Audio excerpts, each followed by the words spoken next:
다음 문제입니다. 하멜 표류기는 네덜란드 선원 하멜이 항해 중 폭풍우를 만나 제주도에 표류하게 된 후 13년간의 조선 생활을 기록한 책으로 한국의 존재가 서양에 최초로 알려지게 된 계기가 되었는데요. 사실 하멜이 열심히 조선에 대한 기록을 남긴 데에는 매우 현실적인 이유가 있었다고 합니다. 무엇이었을까요? 나중에 본국으로 돌아왔을 때 보고를 하기 위해서 내가 여기에서 그냥 여기서 놀고 먹고 한 게 아니다.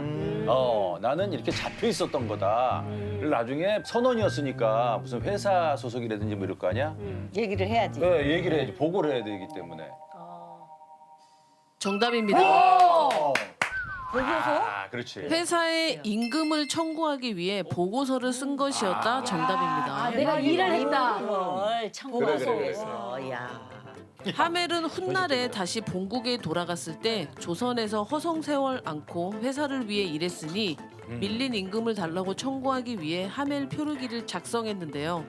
조선에 머무는 동안 거리에서 네덜란드 전통춤을 추며 생계를 유지한 하멜은 13년 뒤 겨우 고국으로 돌아가 서류와 함께 임금을 정식 청구했으나 결국 회사로부터 거절을 당하고 약간의 위로금만을 받을 수 있었다고 합니다.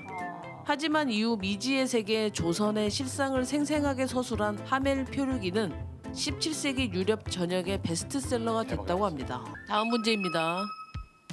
해외 식당에서 유행처럼 번지고 있는 독특한 할인 혜택이 있는데요. 식사 중 이것을 지킬 경우 밥값의 20%를 할인해주며 아예 요일을 정해놓고 이 할인을 제공하는 식당도 등장했다고 합니다. 손님들의 나쁜 식습관을 개선시키고자 식당들이 내건 할인 정책은 무엇일까요? 휴대폰을 아예 사용을 안 하면 20% 할인해준다. 정답입니다. 어머 뭐 20%나. 스마트폰 사용하지 않기 정답입니다. 식사 자리에서 휴대폰을 보는 습관은 상대방과의 대화 단절은 물론 식사에 대한 집중력을 떨어뜨려 제대로 씹지 않고 삼키거나 스스로 먹은 양을 인지하지 못하게 소화 불량과 과식을 유발하는데요. 이를 경계하는 해외 식당들에서 스마트폰을 바구니 안에 넣고 식사에 완전히 집중했을 경우 밥값을 할인해주는 혜택을 내걸며 인기를 끌고 있다고 잘 알고 합니다. 가야겠다. 다음 문제입니다. 미국 코넬 의대의 한 심리학 교수가 아들을 사회에서 리더로 성장시키는 육아법을 발표했는데요.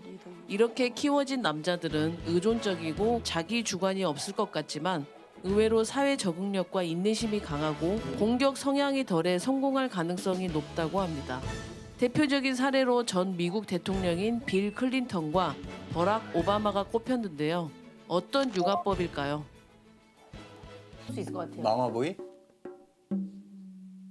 정답입니다.